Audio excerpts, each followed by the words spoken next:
And now for something completely different. Always hard. Albatross! Albatross! Seagull! Get it on a stick! Albatross!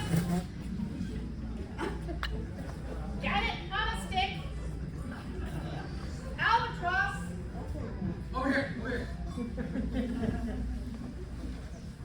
What flavor is it?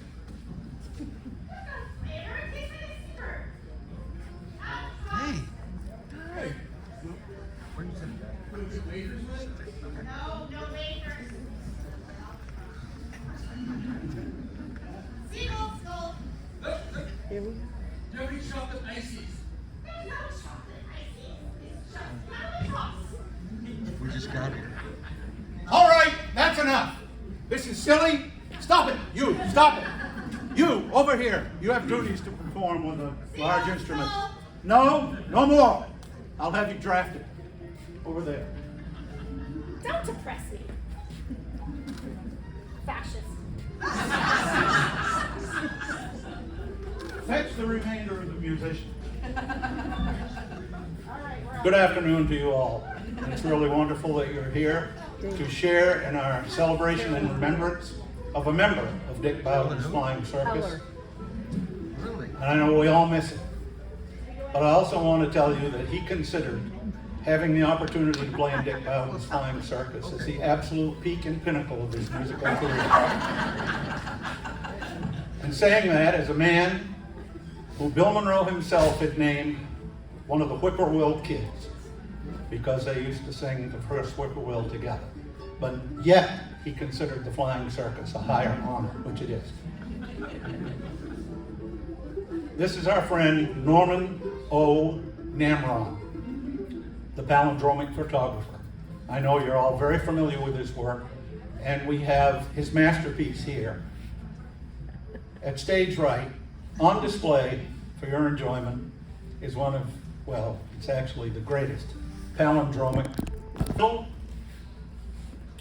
Now paying attention to her proper duties, she makes coffee and tea at regimental headquarters and serves us. And this is the very well-known Miss Two Lumps. So let's have a hand for Miss Two Lumps. What's the matter with your feet? I don't, it's not supposed to flash. The modern military, I tell you. Back here with the fiddle, all the way down from West Rutland, Vermont. And he didn't bother to comb his hair. A nice welcome for Dan Tominski, please.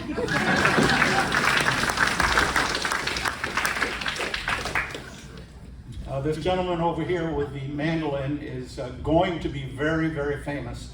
Please come here, sir. A nice hand, and then we'll explain what his great accomplishment is going to be. This is Ron Obvious. Nice hand for Ron.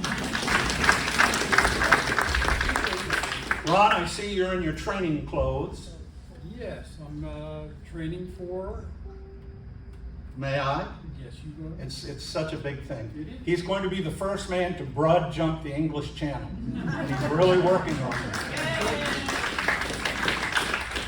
Mr. Obvious, is there any huge difference between broad jumping on land and broad jumping over the English Channel? No, the only difference is you have to stay up longer or you'll drown. That should be very motivating, I'm sure. Yes. Well, okay, I know you've been working hard for years, in fact, to have this ready to be recorded in the Guinness Book, or perhaps appear in the Olympics, but I know everyone is waiting to find out, what is the longest broad jump you've made so far? Now, so far, I've broad jumped 5 feet 9 3/4 inches. Very good. You can stay right over there now by that microphone. I'll jump. If you like, you can jump there. Ron Obvious, one more hand for Ron. He's going to play the mandolin today. And I doubt he will do any broad jumping. No? No, not here. Can't give it away. And I should introduce myself. Colonel Buff Orpington, Royal Canadian Air Force, retired, Mrs. And it's nice to be back with you again. That's a thin hand right there. We're going to do one bluegrass song, and it's a good one. And if we can ask Mr. Pewty to bring his banjo around and start it off, we hope you'll enjoy it. It's called I'm Head Over Heels in Love with You. All set? Yes, sir. 1, 2, 3. I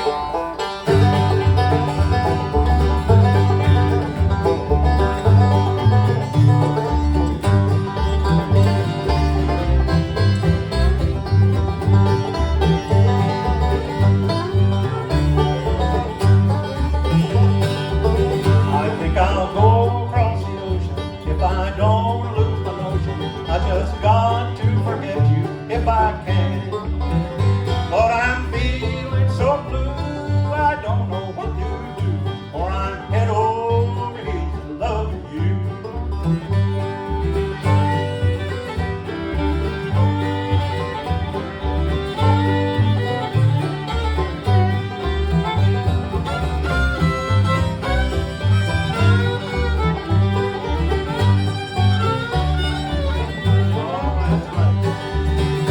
Every day is sad and dreary. All I do is sit and worry. I just can't bear the thought of losing you. But I'm feeling so blue, I don't know what to do, for I'm head over heels in love with you.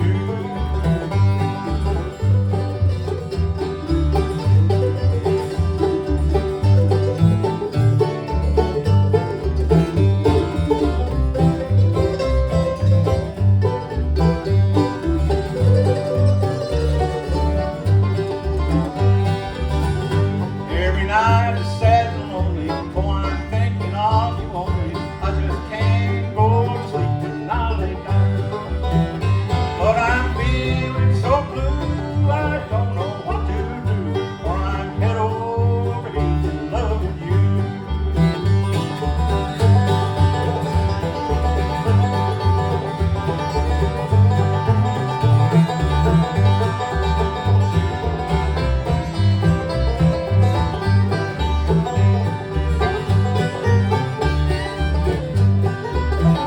For I'm head over heels in love with you.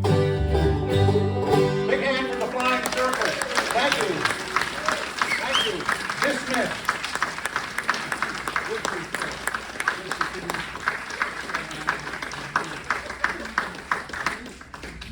Ah, well, that's fun. It's just wonderful. The Flying Circus always has a surprise roster, and they always come through and are victorious in the end. Very, very well done. I'd like to give them a hand. You don't have to come in. Oh, look, spontaneous applause. Wow. Kind of a rhythmic clapping sound. Well, we're going to continue on with friends of our musical friend that we're here to celebrate. And they will introduce themselves and they will tell you about their association. And we're very happy to have them come out now. Is that a cricket in the audience? Yeah. A big one. Big cricket. Let's have a nice warm welcome for a band that, well, I guess it's time to let the secret out, but Norman Namron had a nom de plume, which was Phil Zimmerman.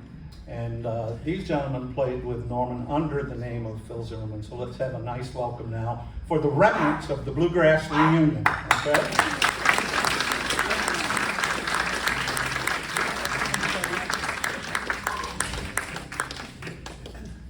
Thanks. Nice to be here for Phil. I'm Phil Rosenthal. Another name is Dave Kippeth, I believe. We used to play with Stacy Phillips was in our band, and, What's and left Phil of it? Zimmerman. Yeah. But anyway, we're going to do a few songs that we used to play with Phil. We used to play this is back in around 2010 or so, I guess, something like that. Time flies, so I'm not sure. But we'll try to do I some can't even tunes find we my did. keys on a normal day, so. We'll start with this one. It's called I Know What It Means to Be Lonesome.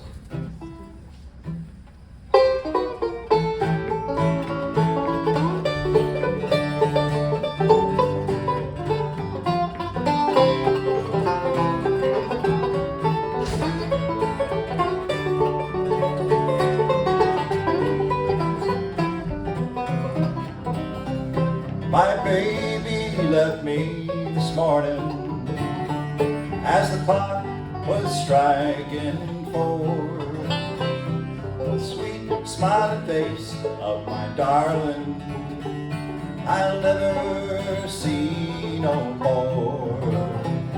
I know what it means to be lonesome. I know what it means to be blue. I know what it means to be lonesome in dreams when there is no one there with you.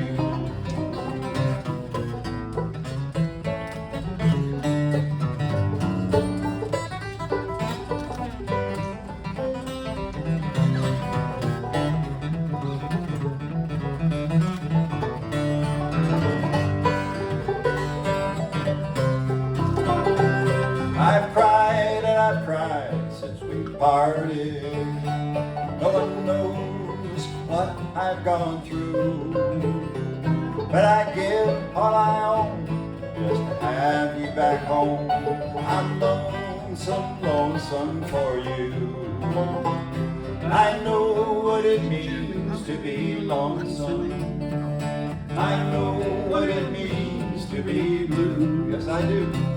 I know what it means to be lonesome in dreams when there's no one there with you.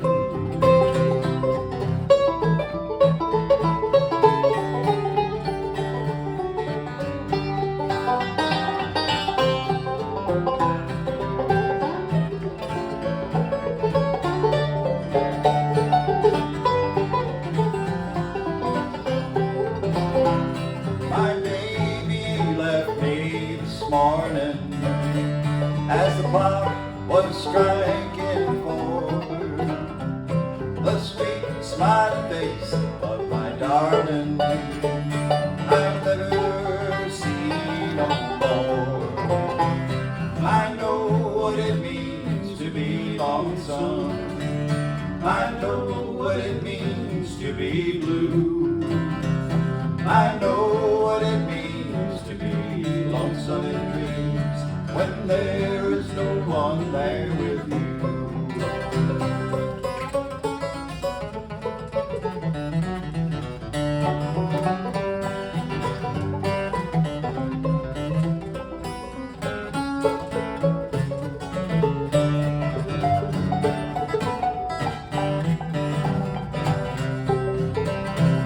I know what it means to be lonesome.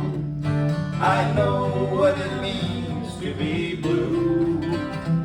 I know what it means to be lonesome in dreams when there is no one there with you.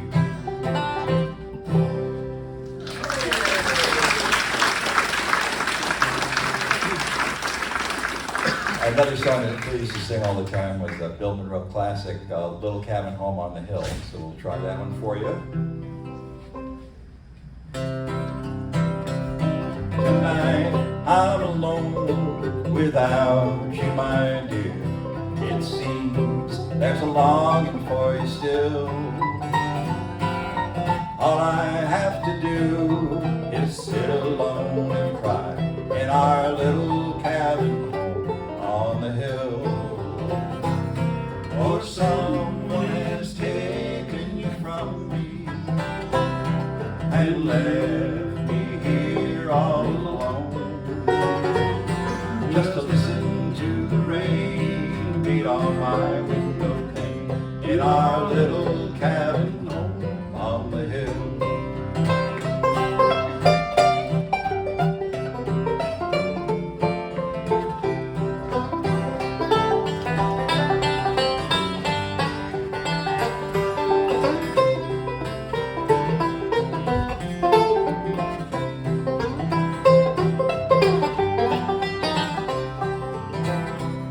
I hope you are happy tonight as you are, but in my heart the longing for you still. I'll just keep it there so I won't be alone in our little cabin home on the hill. For someone has taken you from me and left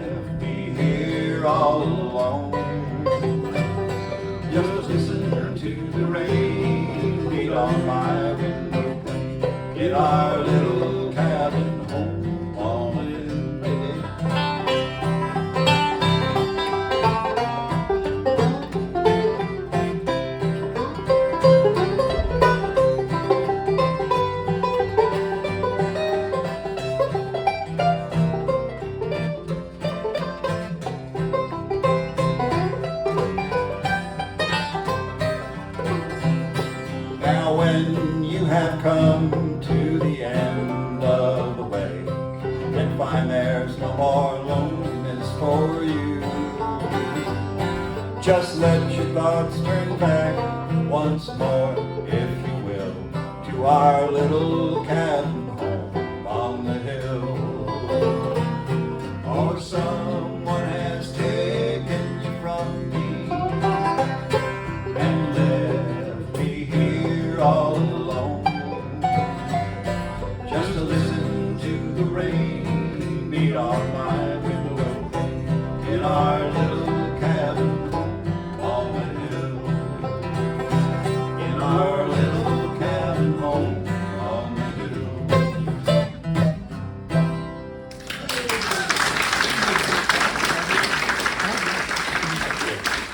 Thank you. If you have any requests, by all means, keep it to yourself, because we barely figured out tunes we know together. No, Dave, You should give a little history lesson.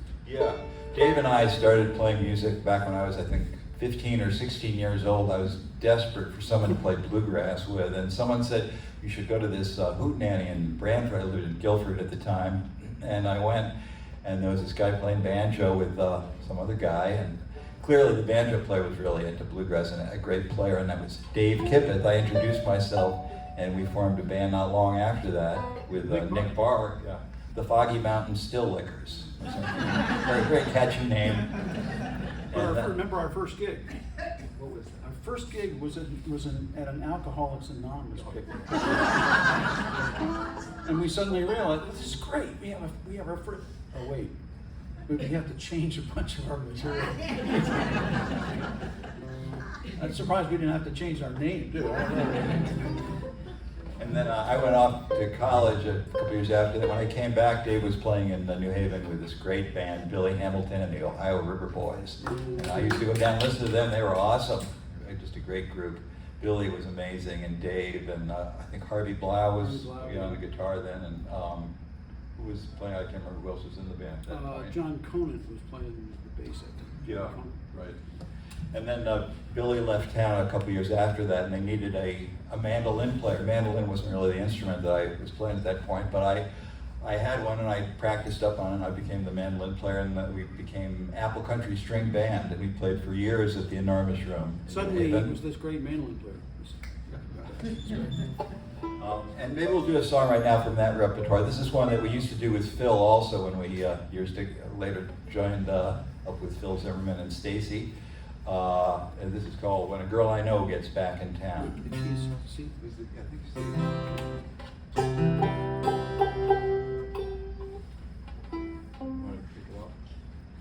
Turn around? Yeah.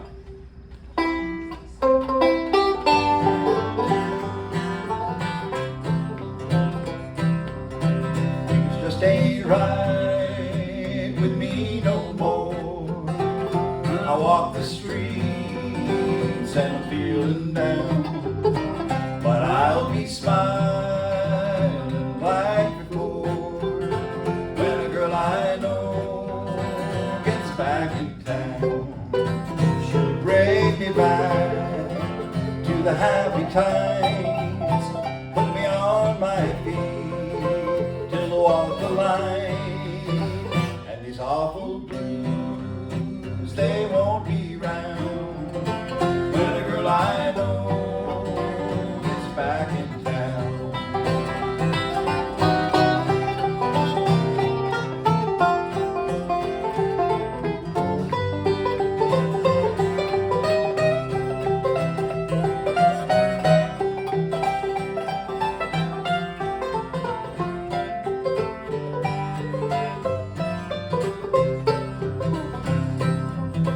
Well, I feel the hurt all alone at night when the one I need ain't around, and I close my eyes, but I won't feel right till the girl I know gets back in town.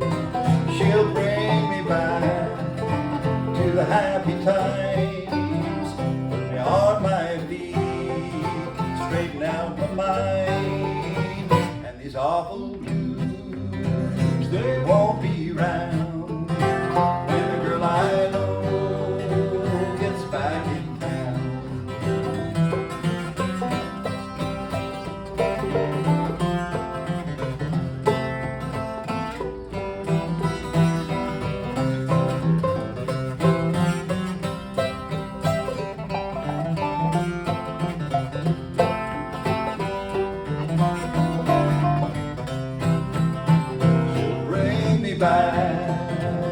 the happy times. Put me on my feet to walk the line. And these awful blues, they won't be round. Every girl I know gets back in town. And these awful blues, they won't be round. Every girl I know gets back in town.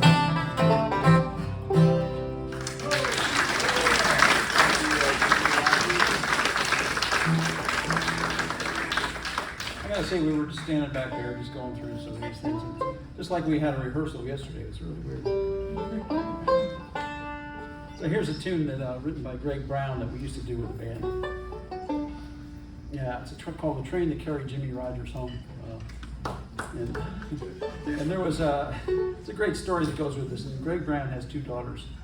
Now he's married to Iris DeMent, but he's got 2 daughters from his first marriage. And one of his daughters had an assignment at school, and the assignment was to illustrate a song. So she chose this song to illustrate. And so she did this beautiful picture of this train with a flatbed car, and on the flatbed car was a house, and on the house was a sign that said Jimmy Rogers Home. So he said all he could think of from that point on, whenever he did that song, was her illustration. So here it is, the train that carried Jimmy Rogers Home. I have to think for a second.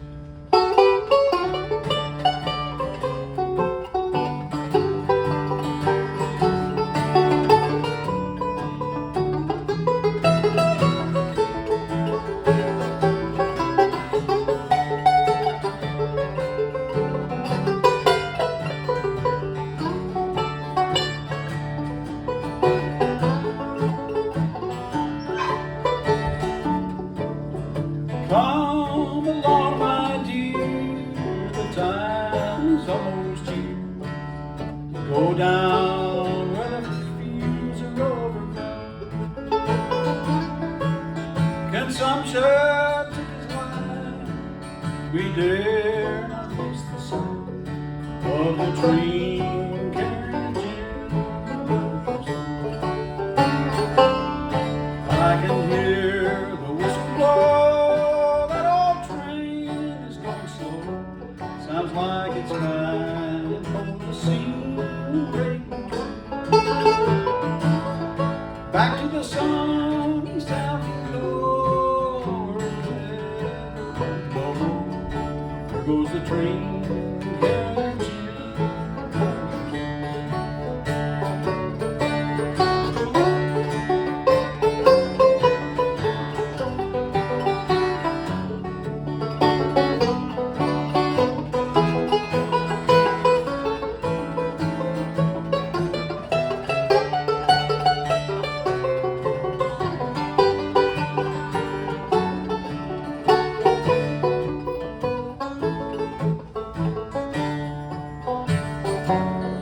We've had some bad times these last few years. Lost the farm, almost lost her spirit. But it's the strangest thing we heard Maine sing. How we knew somehow we'd make it through. I can hear that whistle blow, that old train is going slow. Sounds like it's trying for the scene breaking too. Back to the sunny south of the road. There goes the train carrying Jimmy Rogers home.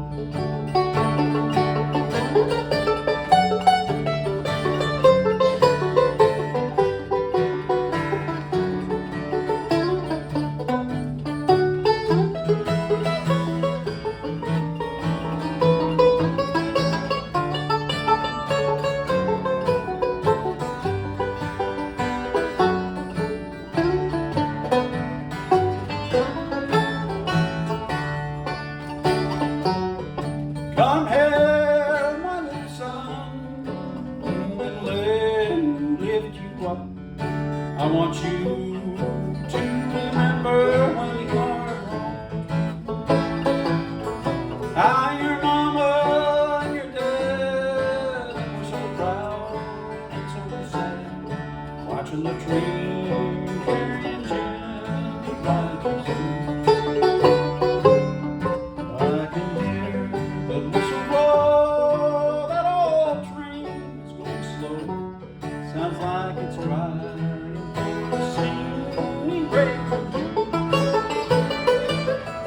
Back to the sunny south of the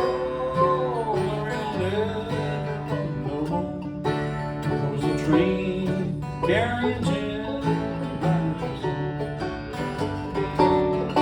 Back to the sunny south of the goes the train carrying Jimmy Rogers home. There goes the train carrying Jimmy Rogers home.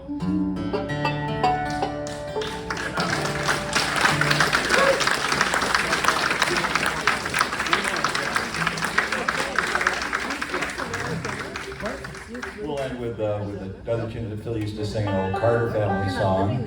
But if you want to sing along with us, this would be the perfect one. Phil was a real sunny disposition in our band. Always a pleasure to play with him. And this is a perfect song to kind of remember him by. It's called "Keep on the Sunny Side."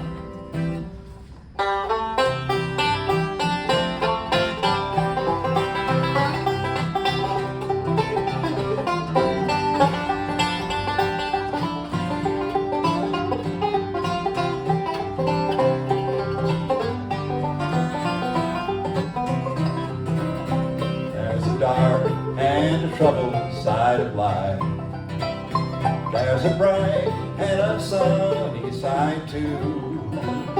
Though we meet with the darkness and strife, the sunny side we also may do.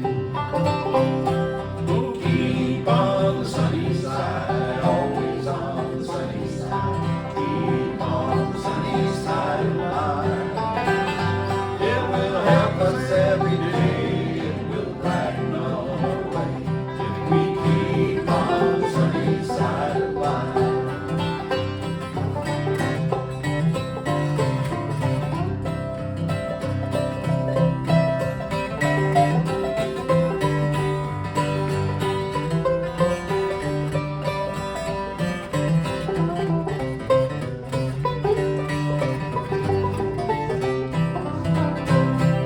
The storm in its fury broke today, crushing hopes that we cherish so dear.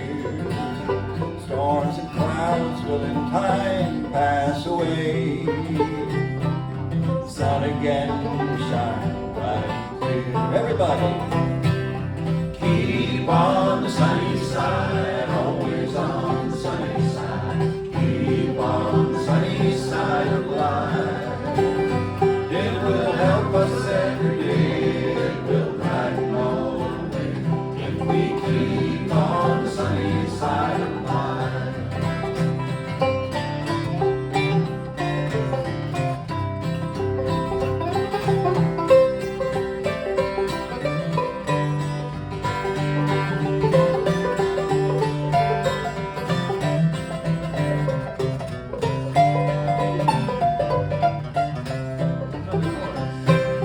Keep on the sunny side, always on the sunny side. Keep on the sunny side of life. It will help us every day, it will brighten all the way, if we keep on the sunny side of life. If we keep on the sunny side of life.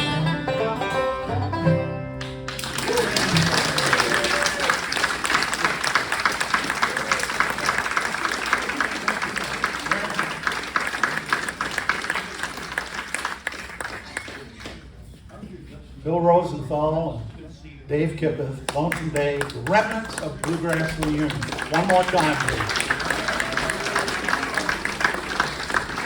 Very, very nice. We want to thank Peter Craig for this nice sound. Everything sounds really good. Do you agree? Well, thank you, Peter. Big responsibility to bring all this stuff and set it up and all that. We appreciate it a lot. All righty. Next we have another sort of group that I'll use his theater name. Phil Zimmerman was involved in, so he was very proud of. And they're about ready to come on out. I'd like you to give them a big welcome now, and they will introduce themselves. It's a big crowd. That's why there was so much food upstairs just for this family. Please make welcome the sort of the bluegrass characters. Here they come.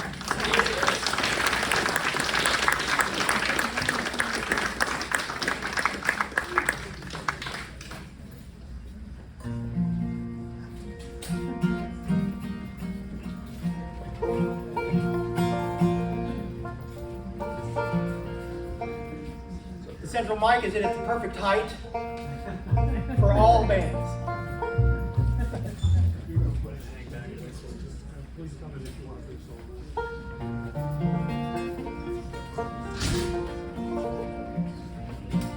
We're in the key of B flat. Kick her off there, Wichita.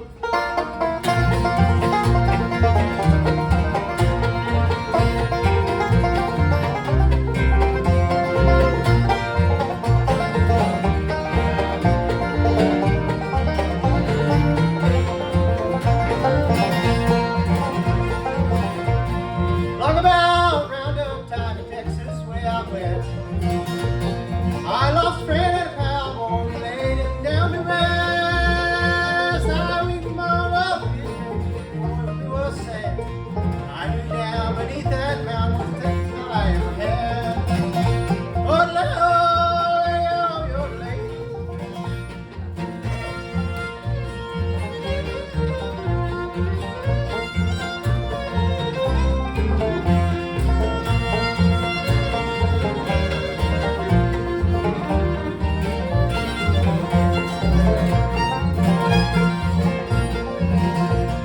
My old pal won't pay horse, now he's gone to rest. I laid him down beneath that mountain, Texas, way out west, where the cactus blooms on his grave and the coyotes cry. I know he sleeps in perfect peace beneath the Texas sky. Oh, Leo, you're late.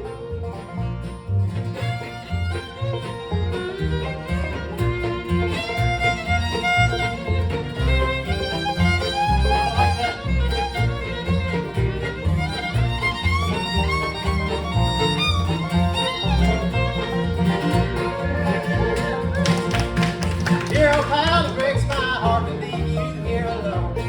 Now I'm gonna ride the range upon the Texas ground. But my love for you, old pal, it shall linger on. I will always think of you, although you're dead and gone. Oh, Leo, you're late. Both of you.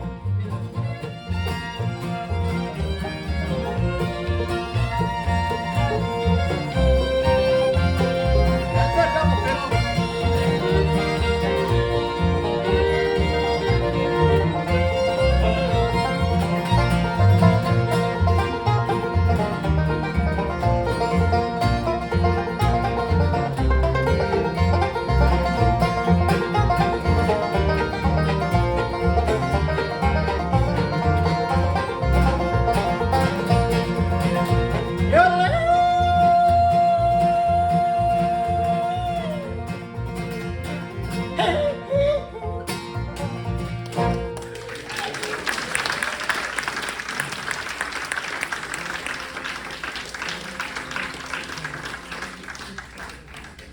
You're Who's got the list? There's no list. This is the bluegrass characters. I think when Dick said these were assorted bluegrass characters, I heard sordid. I said that sounds about right, actually. I'm looking for my cheat sheet, but I think I left it in the green room. I think we're gonna play. You've been a friend to me.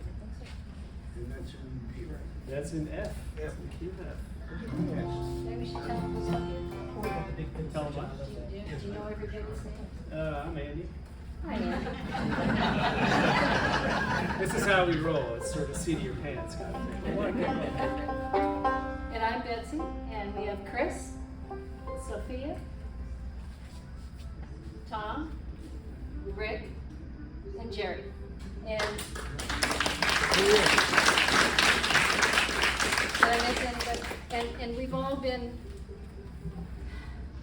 all been a character at some point in our lives. And unfortunately, there are those that should be here today and are not. of course, Phil, as well as Ben Freed and Stacy Phillips, Melvin the boss, Melvin, correct. So we're gonna do some of the songs that we did with Stacy, and you'll see we don't have a mandolin up here, so that's Phil, the sound you don't hear playing. So hopefully you can hear him in your mind's eye.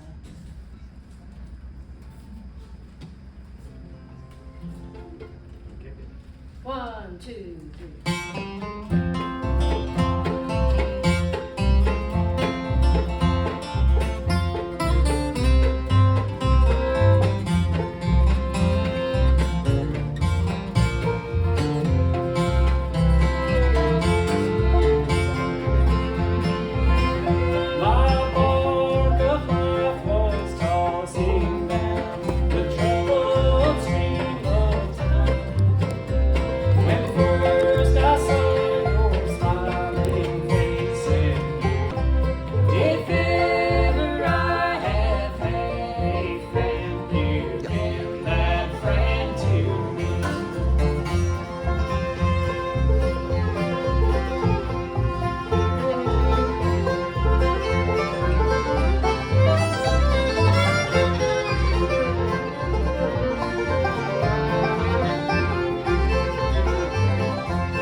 Misfortune nursed me as her own and loved me fondly too.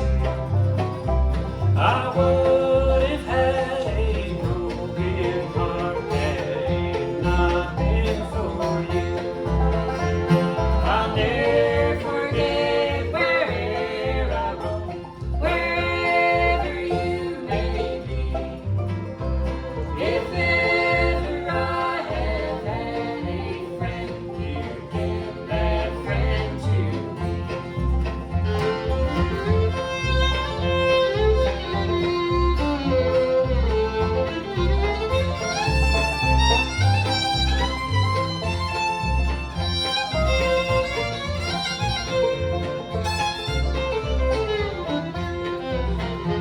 I now look back upon the past, across life's troubled sea, and smile to think that through it all you became friend to me. I'll never forget wherever I go, wherever you may be. If ever I have had a friend, you've been that friend to me. If ever I have had a friend, you've been that friend to me.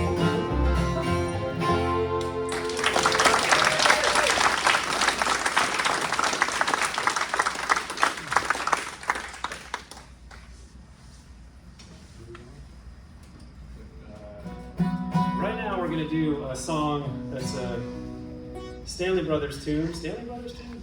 Yeah. I've forgotten that. This is called If I Lose. This is one we used to do quite often in the characters. One of the great things about the Bluegrass characters, to me anyway, was that it was always kind of a different assortment of folks up there. You know, it was kind of a pickup band in some ways, and kind of kept things interesting and kept things fresh, and also connected you to a lot of great musicians. And so I had the good fortune to meet all these folks and play again today in Phil's honor, and I think Betsy's going to kick this one off.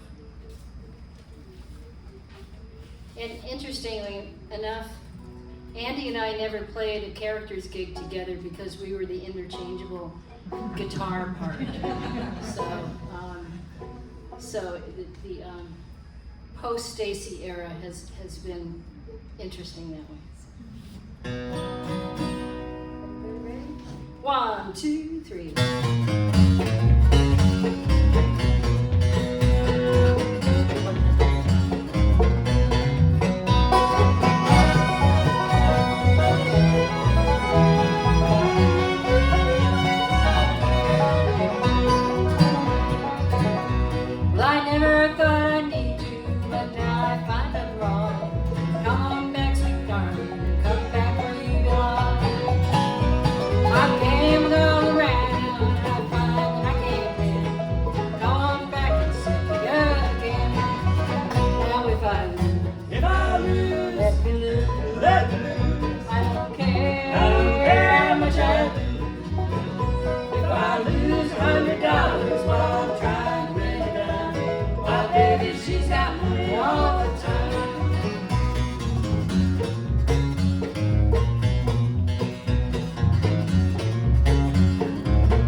lose $100 while I'm trying to win a dime.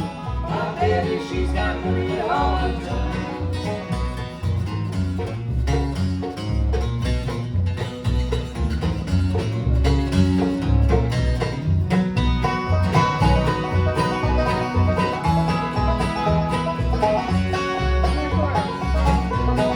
Now if I lose, If I lose,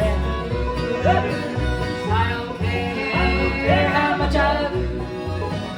if I lose $100 while I'm trying to win a dime, my baby, she's got money all the time.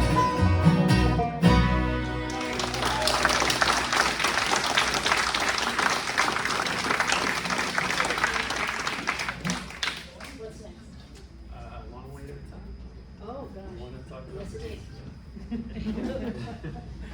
All right, I'm going to speak my 2 cents here. This is, my remembrance of Phil is just learning on the fly how to sing real tight harmony. And this is one of the ones that we used to do. And it's called It's a Long, Long Way to the Top of the World.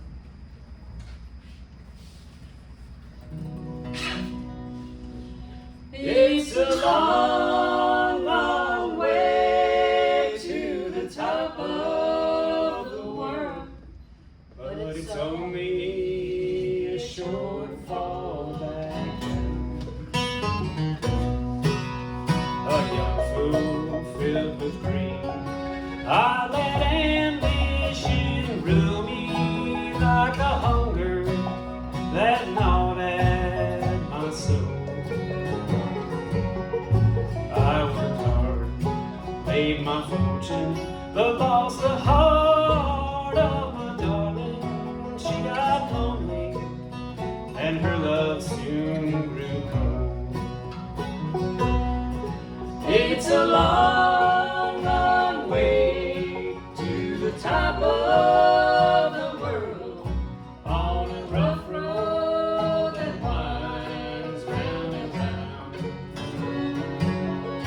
It's a long, long way to the top of the world, but it's only a short fall back down.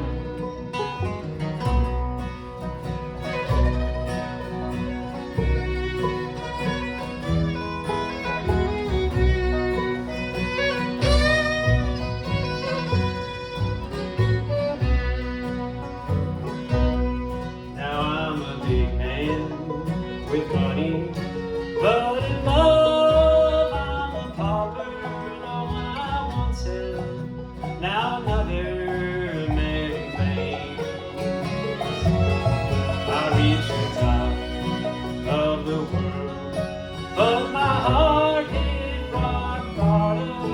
I can't make love to fortune and fame. It's a long, long way to the top of the world, on a rough road that winds round and round.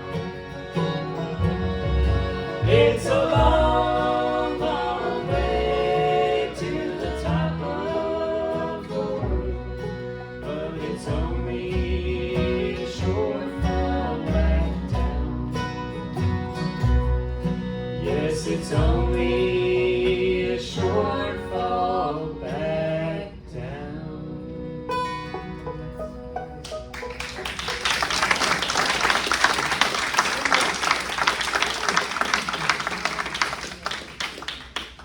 All right, thanks a lot. This is so much fun. We're going to wrap it up with a song that Phil did just so well, a true anthem of bluegrass. This is Bill Monroe's Uncle Penny. All right, let's get up here, fiddlers. Let's go. Let's go with it.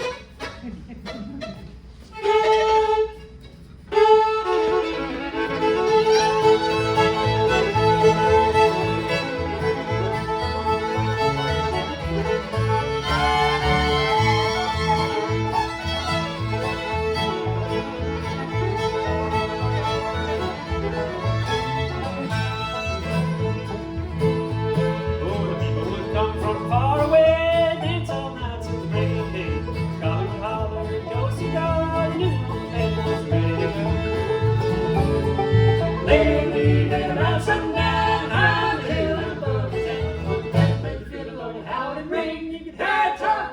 hear it sing.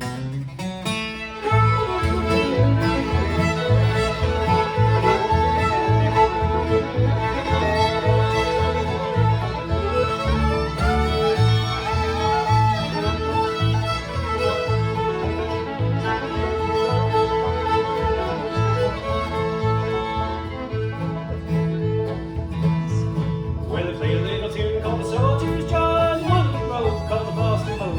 Greatest of all was Jenny Lynn and the Midnight Square, that little big They leave about sundown, high in the hill and above the town. They fiddle on it, how it ring, you can hear it talk, you can hear it sing.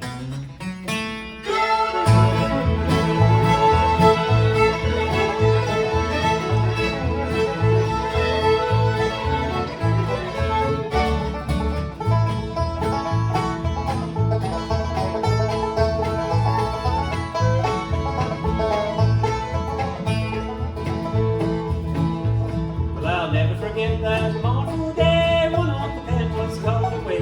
Hung up his fiddle, hung up his bow, and knew it was time for him to go. They leave about sundown, high in the hill and above the town. They fiddle on how it ring, you can hear it talk, you can hear it sing.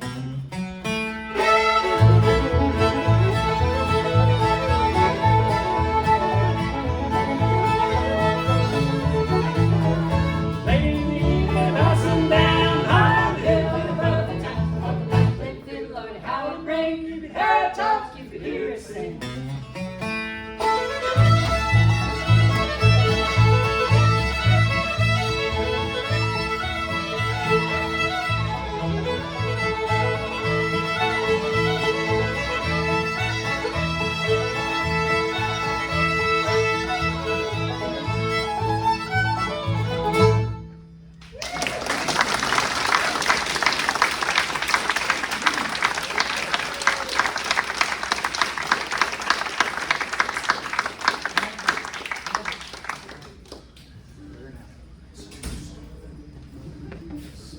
The sort of bluegrass characters, we want you to give them another nice hand. Thank you.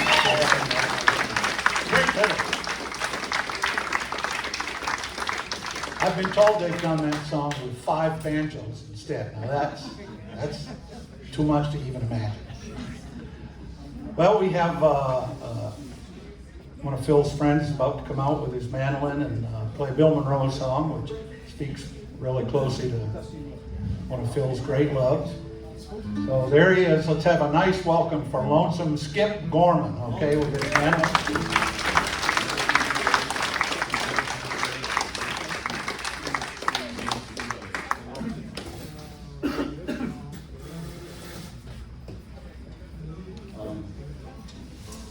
Well, folks, excuse me.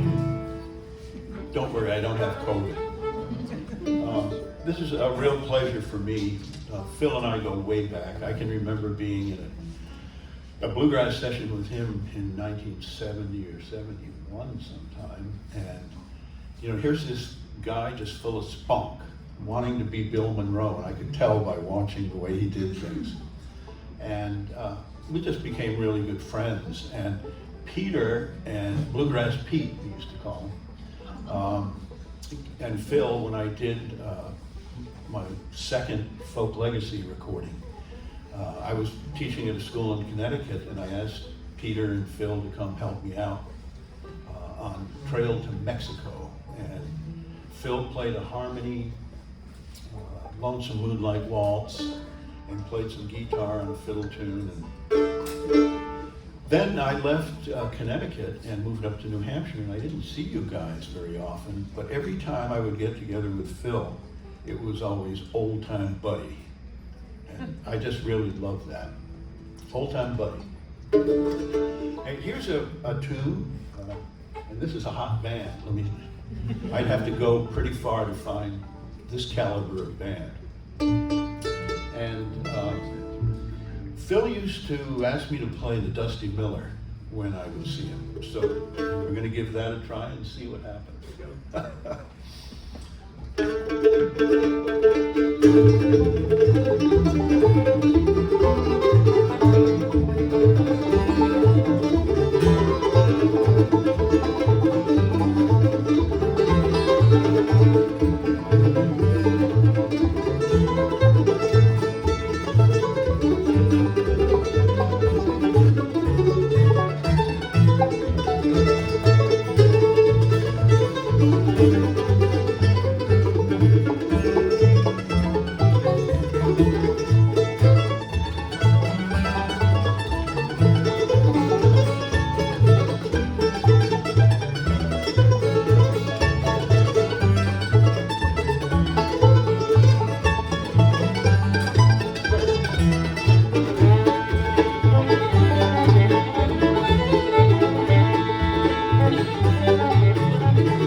That's for you, Phil.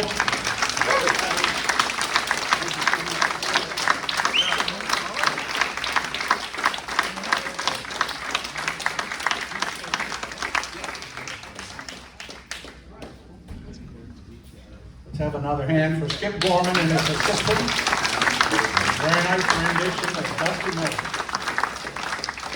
A lot of deep Bill Monroe licks buried in there, leaping right up to the front. Well, we're down to our last organized performance, and it's about to turn into a big jam session for the rest of the afternoon, and also there'll be some, I guess, before the microphones are shut off, an opportunity for some spoken comments from you folks. So we'll finish up the musical portion right here. A couple of Phil's excellent friends been involved with everything he's done for a long time.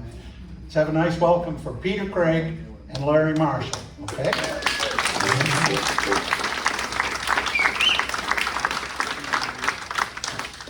If you bought a copy of Phil's book, you may have noticed that on one of the front pages, there's a picture of one of his earliest bands, thrown together at, I think, at the Roanoke Bluegrass Festival. It was two banjos and one guitar, Phil and Peter and I.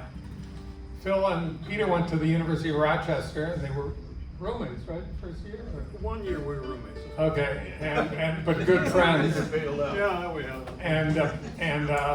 And I went to Cornell, and since Peter and I have been playing bluegrass alone in Buffalo for a while, I soon heard that there was another bluegrass musician up at the University of Rochester.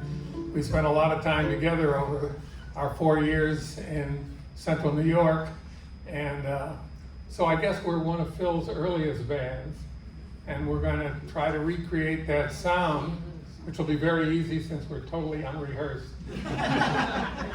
So, Peter, you want to say anything more?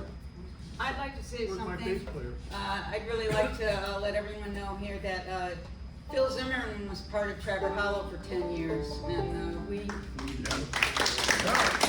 it was really a great ride. We played so many festivals and just had an amazing time playing music. And Phil and I did a lot of duets together. which I really miss singing with him. I really do. We did First Whippoorwill, The Train That Carried Jimmy Rogers Home. I don't know, we had like maybe 10 duets that we sang together. And it was always such a joy to play with Phil. He'd be playing his mandolin over there dancing, and it'd be, you know, just so much excitement and joy and every note that he would play and sing. And Trevor Hollow is kind of dwindling, but there's a few of us still around, and we're all playing music and still enjoying playing bluegrass. Peter invited me to come up and play some fiddle along with this original band, and actually Peter was the first person I contacted when Kevin left the band, and I'm like, Peter, do you know anyone who can play mandolin with Trevor Hollow? And he said, yeah, me. So Peter joined the band as a mandolin player for about, I don't know, 3 years. And then John Swift left on bass, and Peter said, I can play the bass, and Phil can play the mandolin. We got another band. So that's how all that started. But we all really miss Phil and the joy he brought to everyone through his music and his singing and his enthusiasm about the music. So let's think about him when we trudge through this song. One last note, I should, to Kelly's credit, when we were recreating a sound with her playing bass that dates back to 1962 or so. So it's just amazing how she learned to play the bass at negative 10 years old. As we all know, Kelly is a woman of many, many talents and many surprises. And I don't know what we'd do without her in these venues, to tell the truth. Yeah.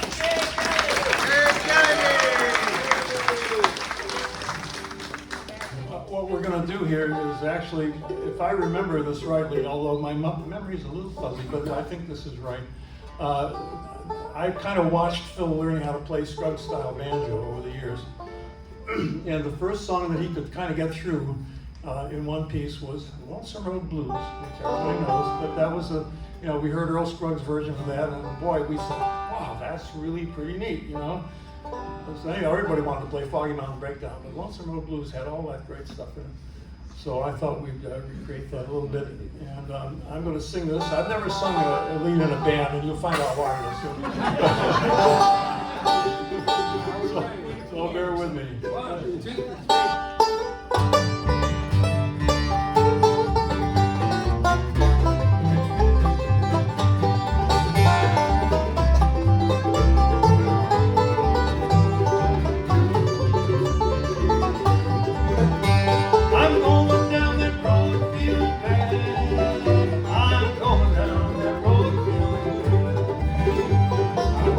Down that road, feeling bad, Lord, Lord, I ain't gonna be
Okay, start it up again for Peter Craig and Larry Meyer. They appreciate it. And keep it going for all the musicians who got organized and tuned up and brought their gear and played some numbers and cherished memories of your entertainment today. It's been a great pleasure for me to be here. I want to thank Marcia for asking me to bring the crop and maintain order, and you did quite well. Quite well. The crickets almost came in for it, but they managed to calm down for the rest of the performance. Marcia, I'm going to turn the microphone and the sound system over to you for any folks who may have asked you to come up for spoken comments. But speaking for the Royal Canadian Air Force, I do want to thank you very, very much for your kind attention. And please see your recruiting officer on the way out. We need you. We need you. Thank you. Does anybody see this parole officer? Oh, sorry. Who is that guy anyway? Anyway, I wanted to say a couple of words about Phil, and then I'm going to ask people who have remembrances of Phil to come up and talk. A lot of you know how I met Phil, but to the pain of the people who've heard this story a million times, I'll tell it again. I started college in September of 1962, and I had just met my roommate, and I walked out of the room thinking, how am I going to survive this? Because he was from another planet, as far as I could tell. We had nothing to talk about. And I was going to have to spend a whole year with him. I'm walking around the dorm, and I come to the end of the thing, and I'm about to walk back to my room and think, okay, here we go. And I look on the door, and they have little places where you can put a card for your name. It had a finger pick on it. And I said, finger pick? Because I was just starting to play guitar at that time. And I knocked on the door, and the door opens, and there's Phil holding a J45. I said, hi. And just to make a long story short, we basically spent the whole 4 years failing our courses and fooling around with women and figuring out how to get through college alive. And we all did that. And but basically, that's how I got to meet Phil. And I got to say a few things about him. Phil, as I found out over the years, he didn't study. And I'm not sure what he actually did, but without fail, he took the hardest courses too with the most famous professor in history. And the night before the paper was due, he'd write this paper in 20 minutes. And I read some of his papers, and I thought, I can't write a paper that good if my life depended on it in 3 months. And he would just write them off the top of his head.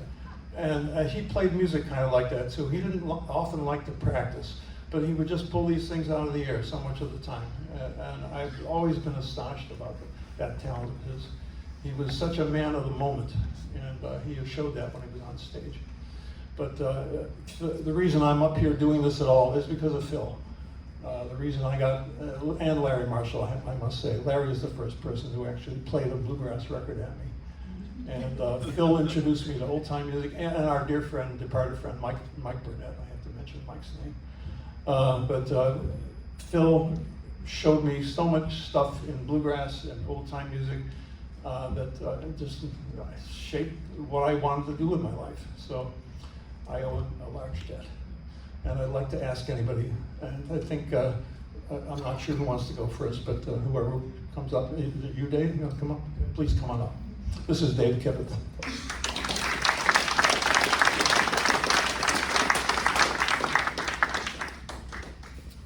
Well, like a lot of you here, I love this guy a lot, and we spent a lot of good times together. He was one of the brightest people I've ever known, and one of the more sensitive players. Hard driving, but very thoughtful and very sensitive, and we like to work things out. And we sang. I had more fun singing duets with Phil than I had almost with anybody else except Phil, the other Phil. And he just had a way of delivering.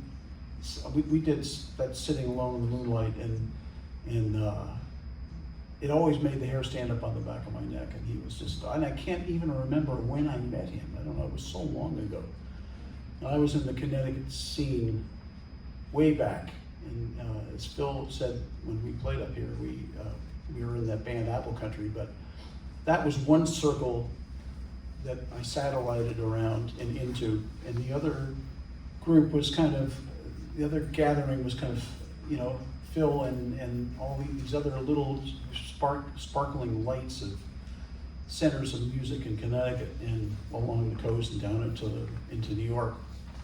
And I just will never forget sitting at Indian Neck Folk Festival, which we went to studiously, and I still do.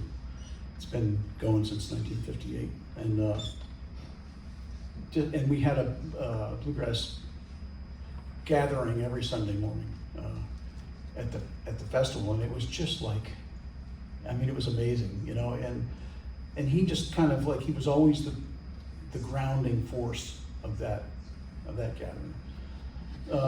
So my heart goes out to him, and I have to thank Marcia for pulling this together. And you know, it was always great to see them, their smiling faces, and it always made me feel very happy wherever I saw them. And I got a thing from a good friend of ours who can't be here. He lives on Monhegan Island off the coast of Maine, Rockland, like 13 miles out on the ocean, and it's a little difficult for him to get off the island easily, so that's why he's not here. He wrote a thing that he wanted me to read, so I would like to do that. And who is he? And that is Frank Stettner, and he's another, thank you. And he's another friend of ours who played bass. He's a bass player, and he would gather, you know, with us at the folk festival. So, so Frank says, "My friends, I am sorry that I'm unable to be here in person today. I first met Phil and Marcia many years ago at Indian Neck Folk Festival, and Bob Barrier and Donna are here, and Bob and Jay, his late wife, were involved in running that festival for many years. So one of the highlights of the weekend was always the large bluegrass jam. That's the one on Sunday. Phil was a multi-instrumentalist and a lead and harmony vocalist. He was always in the forefront. And even when he was quiet, he was kind of an understood leader wherever he sat. It was really interesting. Along with the other 15 to 20 pickers who played in the jam, we were able to recreate the sound of the first generation masters of the style who we listened to and learned from. And that's another thing too, is people like my dear friend Skip and Phil and a bunch of us, you know, venerate the real hardcore old bluegrass and try and keep it alive as much as we can. For the Saturday evening concert, we always put together a 5-piece bluegrass band under some ridiculous name, which I think Phil always dreamed up. I mean, he had a way of twisting things around. However, the music was not ridiculous. It was really good.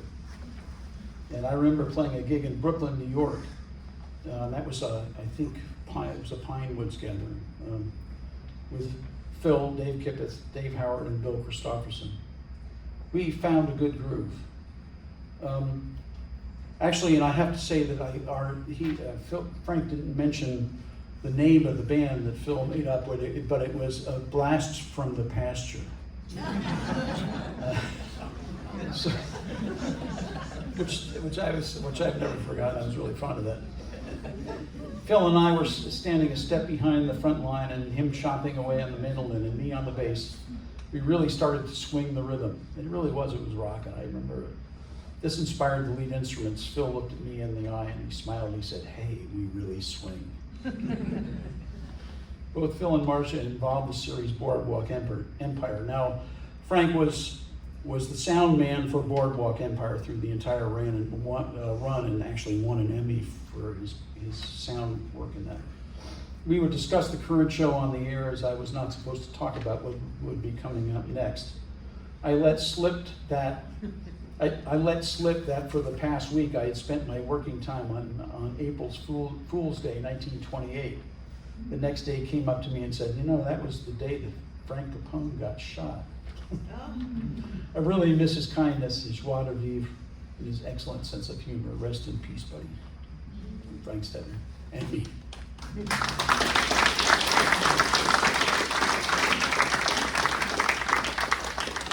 I got things a little out of order here.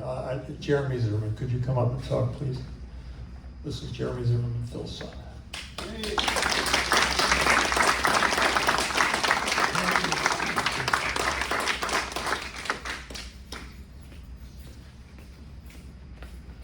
I hate the sound of my own voice, so I'll keep this brief. I can look around the room and I've known some of you my entire life. And a lot of you have been a huge part of my life during my formative years. And Dad was always there. I can look at each person and I have a dad story that goes along with them. Or Dad told me a story about one of you because you all did something crazy and stupid. Or he did, which is far more likely. I remember when he started playing with Trevor Hollow and he was challenged learning how to play in key without a capo. I remember month after month of him watching YouTube videos at quarter speed, learning the next month's Bluegrass Characters songs. We all knew a part of him. And together, hopefully today, we can all come to know the whole him by telling each other the stories of who he was and what he meant to each of us. I went through a really morbid period in life when I was a teenager, wore a lot of black and maybe some black nail polish at one point, but no pictures exist. Because I also hate the camera. So I have all these quotes about death and despair and whatnot that rattle around my brain, and the one that I've always loved, and I think is most applicable to him and to today, is we all die 3 deaths. The first, when we die a bodily death. The second, when we're put into the ground, or in Dad's case, cremated and partially buried with a tree tomorrow. The third is when our name is spoken for the last time. And looking around the room today, Dad's gonna live for a really long time.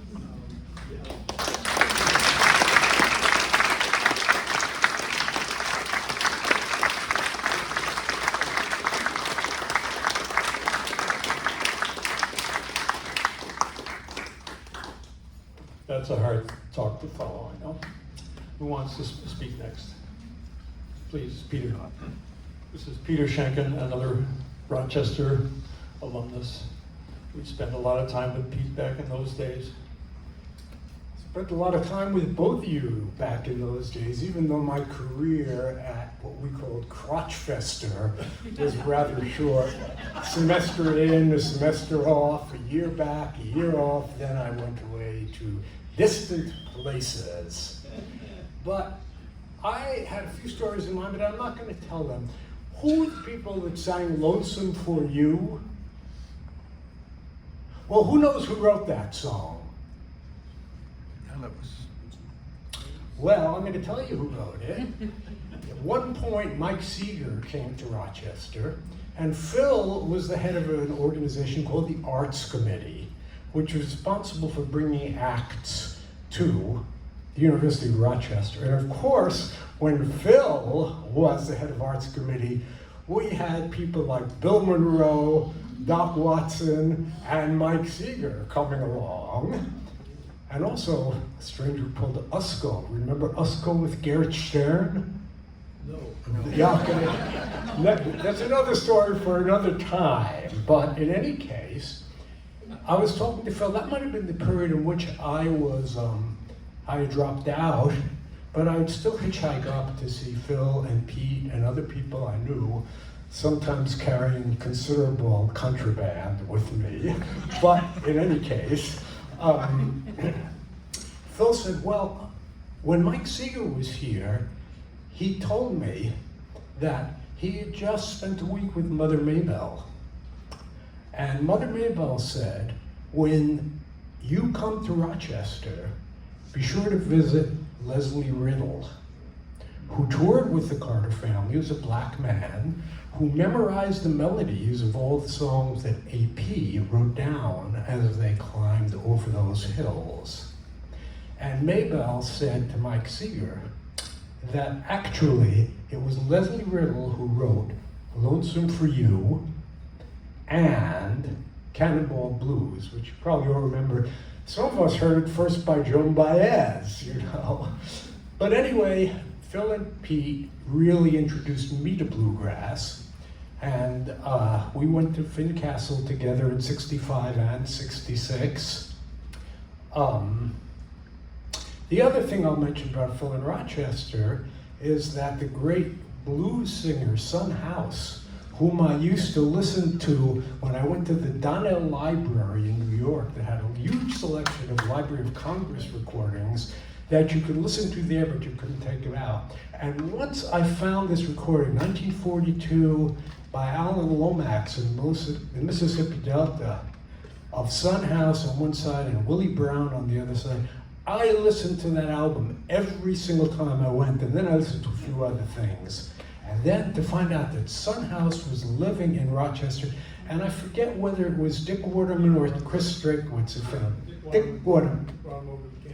Yeah, and so Phil and I used to go visit Son House. We used to go there, and I mean, sometimes I'd go by myself. We'd cross the Clarissa Street Bridge, which I think no longer exists. And well, I looked on the map, I couldn't find it. You have to wait now? Yeah. You know, the two choices of crossing that river now are Road v. Wade. But in any case, sorry. Time's up, sorry. No, my time is up. I'm not going to go much further. But, you know, these two stories, you know, we used to visit Leslie Riddle. And we would sit on his porch, I'd bring a guitar, and Leslie would come out. He had one wooden leg, and Phil would bring his banjo, and we could never get Esley, as he was called, to play. He just wanted to listen to us, which was kind of embarrassing. Here we're singing from this legend, and he wants to listen to us. But he did let her make a recording, and you know, both Son House and Esley Riddle are such important characters in my mental sphere and in my memory. But anyway, Phil was an important and crucial part of those stories and a crucial part of my upbringing at that time in my life, and Peter also. And I am so, so grateful to that. And thank you all for listening. All right.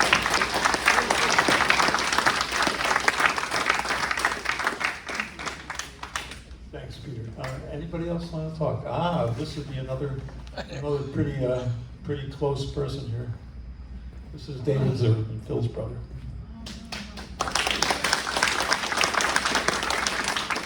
I really did. Watch out. He's Watch out, yes. I do uncivilized things, but I'll try to behave today. I just want to tell you that I remember things about Philip that maybe you don't know. Number one, when he was on the Arts Committee, he recognized Doc Watson before he was a star. This is back in mid-60s, probably 1967. And that was at a time that Doc Watson traveled by Greyhound bus. And you all know he was blind. And so he had a difficult time. And I was fortunate enough that Doc had a stopover in Washington, D.C. where he had to transfer, and he had 2 hours at the bus station. So Phil arranged for me to go meet Doc Watson and pick him up and bring him to our house, where he had My mom cooked him a breakfast, and then he played for us for almost 2 hours. In my living room, sitting right across from Doc Watson. So it was a terrific experience that Phil arranged for. And the other story is back when Phil was at the University of Rochester, and he was chairman of the Arts Committee. He was a very active person during his college career outside of his studies. Wink, wink. And anyway, one of the acts that he arranged for out of the blue was Muddy Waters. And so I was visiting him on the weekend Muddy Waters came, and he was terrifically recognized and really appreciated by all the students, and it was totally different than what you would anticipate Philip's tastes would bring to the school. And he was that kind of guy. He would bring information and introduce you to things that you had no idea were important until they were right in front of your face, and then there they were, bigger than life. I remember his photography. He was a terrific photographer, and it started back when he was in college, and Mike Burnett was his roommate, and they both studied photography, and Phil made a career out of it in addition to his music, because he was at the Blue Chip company in Hartford as a photographer, and he spent 10 years as a commercial photographer doing everything from product photography to architecture to portraits of all the people. Get away, dirty fly. Anyway, he played all this stuff, he did all these things, and each one was like on a train on a different track, and the people never knew which track he was on. I'm sure many of you know his photography, but didn't realize he was a commercial photographer for many, many years. And he introduced me to the start of my career as a painter. So I owe him a lot, and we grew up together, and we all miss him. Thanks.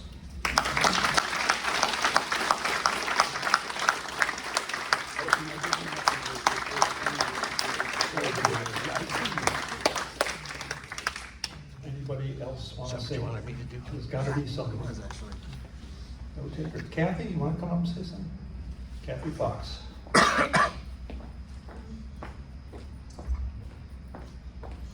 I have lots of stories about Phil, which I would love to share, but what I really want to talk about right now is my friend Marcia. Mike and I jammed with Phil a lot, and we knew Phil, and we were his groupies. We would go to all of his concerts, and I love Phil. Phil was the one who introduced me to my Heidi, my auto harp teacher. So Phil was extremely important to Mike and me. And whenever we were with Phil, there was sweet, quiet Marcia was behind the camera, so I didn't know Marcia very well. Phil died April 16th. My Mike died 4 days later. So with a quick little email, it was like, hey, I think we're in the same club. So that's how Marcia and I formed our little club. And we had a lot of private times, but I want to take this time to publicly thank Marcia and to tell you all what an amazing human being Phil's wife is. And she had such strength, she became my model. And if I would email her in the middle of the night, like, hey, this is happening to me, and she got me going through it. And we did this little journey together, sharing things. We would say, okay, we're going to try this now. And one of our first things that we tried was we went to Lou Audette's house concert outside. And that was our first outing. And the Rock Hearts were there. Rick, are you still here? No, yeah.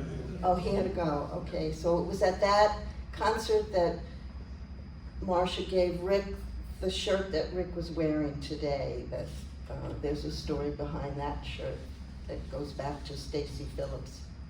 So I want to thank you, Marcia. And you're doing it. And thank you. A few months after the guys died, I was invited to IBMA. And I said, oh, I don't know if I can go, I don't know if I could go. And you gave me the strength to go. So I went to the IBMA as a guest, and I was having some trouble, but then I walked in to the big exhibition place, and there was this exhibit of Phil Zimmerman's photography. And I remember I called you, Marcia, or I texted you, I can't remember. I said, did you know about this? And it was my opportunity that I could stand there, because I'm not a fancy schmancy musician, how do you know that? But I was able to be going through this journey, and I stood quietly and I listened to all the people going by that exhibit, talking about Phil and also talking about the brilliance of, oh my gosh, I never saw this photograph of this person. And it was because you people know that only Phil could capture what he captured in the photography. And so, thank you. And he's always there. And you gotta talk about the leaning, right? There was the Phil leaning when he sang. That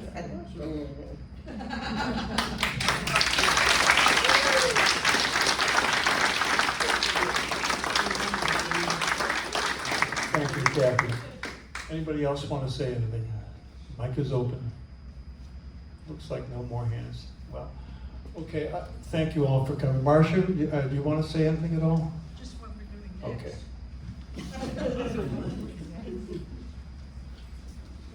Kathy's a hard act to follow, too. I did want to say one thing about Phil. Jeremy and I and Diane and others are going tomorrow to a small service that's going to involve his mixing Phil's ashes in with the roots of a tree that was picked out. This we had arranged before COVID, so it hadn't gotten done then, but it got postponed till now. And I just wanted to read what I wrote to say tomorrow, which is very brief. From those you've left behind, so that your song continues, Phil, we will do the singing. We will speak your name, tell your stories, and share the love, the music, the art, the sweetness, and the fun you brought into our lives and the lives of all others you touched.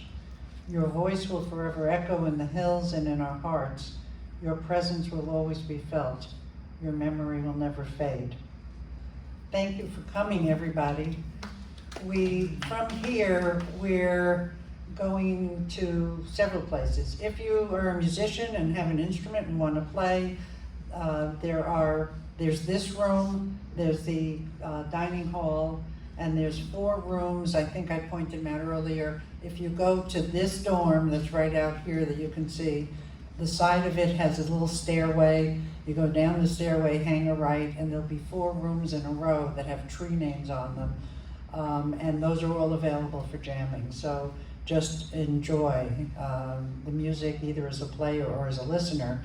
At the same time, upstairs in what's called the foyer, when I grew up, we would call our foyer a foyer. I call it a foyer. There's going to be a video playing that Diane made, which is a compilation of a number of videos of Phil's performances that were on YouTube. And this is a compilation, and you're welcome to go in and watch that. That also will be on YouTube, and I'll be sending everybody here a link to get to that, so you can listen to it at home. So enjoy. There's been an advantage here in terms of enjoying this day so much, in that COVID put this day 2.5 years since Phil has died. And so it's so absorbed in our bones that it's time that we can celebrate. if this had occurred very shortly after Phil died. I think it would have been a very different experience. So I share my joy with you, and thank you for coming. Thank you.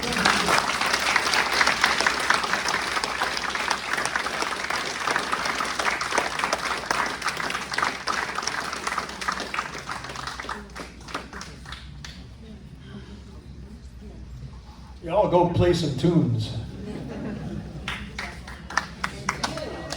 Thanks, Pete.